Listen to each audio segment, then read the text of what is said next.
NBA free agency signing period has officially gone into overdrive. Kevin Durant has taken close to $10 million less to remain with the Golden State Warriors and help them sign other role players, which is only temporary loss for 1 year. Not as crazy as people made it to be, he's probably going to opt out next year and resign to a Supermax contract. Chris Paul chose to opt in with the Clippers and be traded to the Rockets. On the surface, he lost about $20 million for the 5th year he could get of the contract, but in reality, I think he's going to sign a max contract next year, and that will be his last, so he will recuperate his loss with no actual damage done really.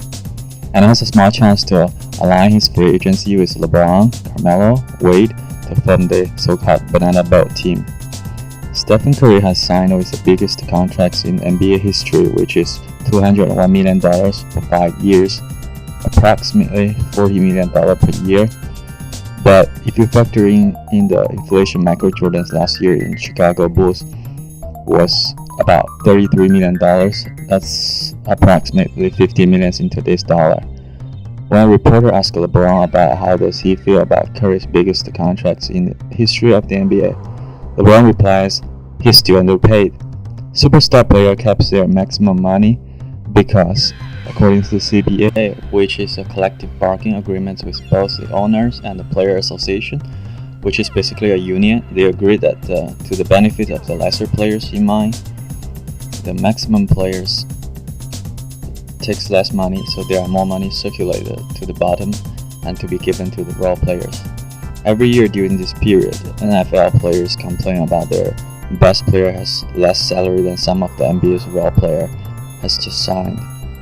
But they fail to grasp the concept that they are much more easily replaceable than the NBA players.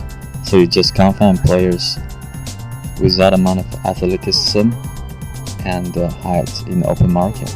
Therefore, their contracts are guaranteed and are much bigger. Now look at the role players.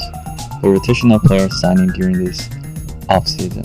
Dion Waiter agreed to a 4-year, $52 million deal with the Miami Heat, which is about $13 million per year.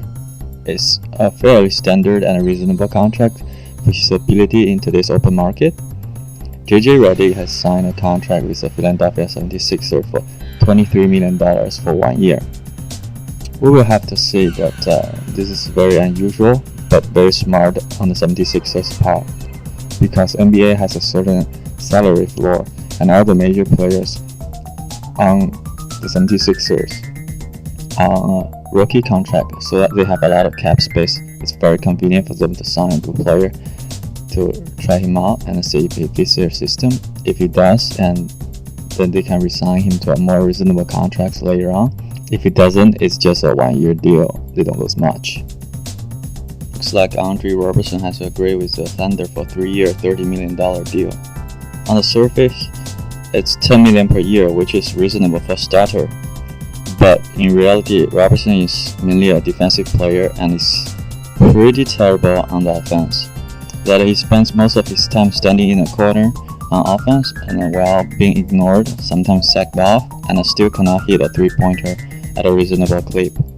Now we get to the hot deal of the day, Otto Porter Jr., who has been offered a maximum contract from Brooklyn for 4 years and $106 million. The Washington Wizards are probably going to match it according to all reports, which is pretty funny for a contender of striking MVP caliber player. Well, to be fair, he has improved a lot last year. He averaged 13.4 points and 6.4 rebounds, and the key reason he's going to be maxed out is because he's shooting 4.3 3-pointers at the 43.4% percentage clip. This is probably from the influence of Stephen Curry. He has turned into the whole market landscape of the NBA free agency. He has changed the meta game so focused on the 3-pointers, and all these players who can shoot reasonably well, they are being paid like max players. Even though most of their buckets are assisted, not even LeBron can do this to the entire league, affecting the entire contract structure through his play. 7 years ago, the NBA player average salary used to be $5 million. I doubt that's the case anymore, as free agent guard Nick Young has agreed to a 1-year, $5.2 million deal from the Golden State Warriors. That seems to be the floor for free agents nowadays. Despite the CBA agreements, player share dropped from 57% to around 50% at this latest CBA. We see a drastic salary increase due to the popularity arise globally for NBA, mainly due to China and the new TV deals NBA is getting.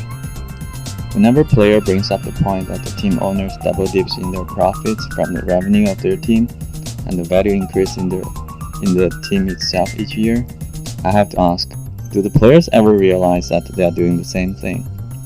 The players receive salary each year, and they also receive an increase in their fame, brand, celebrity status, which is a resource if they know how to manage it and use it. It will definitely help them in their future buying business or venture, which both sides of the party bring something to the table. Owners starting with $200 million to $2 billion to own the team and run the show, and the players, they bring their talent as a hardworking freshman out of college. So they join the business or venture, and with both sides receive their payments each year and are getting values into their own assets. If you cannot manage it properly and squander it away, that's no one else's fault. If someone brings up about only Michael Jordan and maybe LeBron will ever come out of this business owning a team, the balance is not right. Well, you have to get how much you put in. A rare genetic specimen's playing ability does not equal to $2 billion investment upfront. At least not yet. Maybe one day. The rich keep getting richer.